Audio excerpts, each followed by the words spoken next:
Hi. Welcome to Friday video. It was a cold, dark, mysterious night. Moon was struggling to escape from the ruthless grip of the strange dark clouds. Dogs were howling somewhere, wind kissed the banyan tree leaves.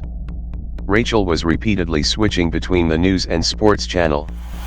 Suddenly her eye caught something interesting.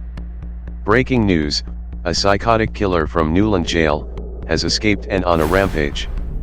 It killed 2 women who were alone in their house. One of them was from the Revolt Street. Rachel was terrified.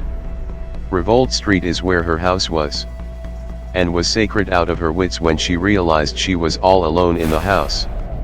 Owls were hooting from nearby trees. A light bulb was flickering somewhere down the street.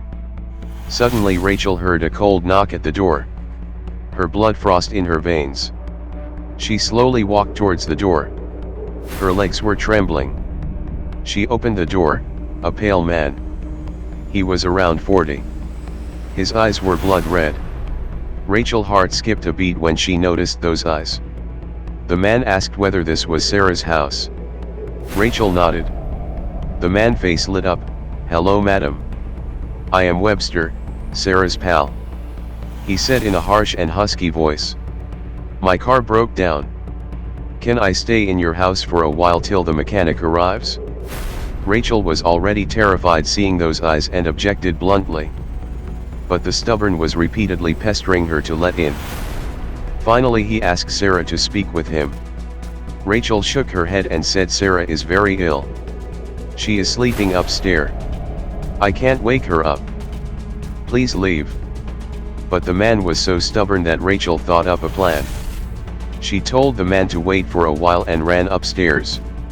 She took a deep breath, then she adjusted her voice and mimicked like she was very ill. "Webster. I am not feeling well.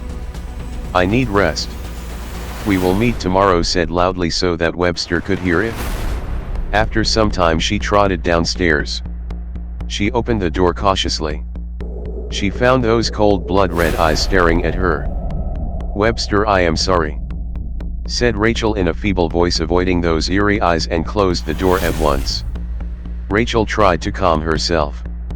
She tried to watch something interesting on TV. She was startled when she heard the knock again. Thinking it was Webster, she didn't respond. She kept quiet, but the knock at the door was becoming louder and persistent. Finally Rachel gathered some courage to find who was at the door. The moment she opened the door, a cold, icy hand gripped her. She was frozen to death in fear. It was an old man with crooked smile in his face and a tattered bag over his shoulder. Webster was still standing impatiently with him. "Oh, my child, get me a glass of water," whispered the old man. Rachel hesitated. The old man again murmured, "Come on, child, I need to quench my thirst." Rachel closed the door and scampered to kitchen to get water. News was still flashing in the television. She slowly let her hand out of the door with a glass of water. The icy fingers took it. Suddenly the power went off. Only howling of dogs were heard.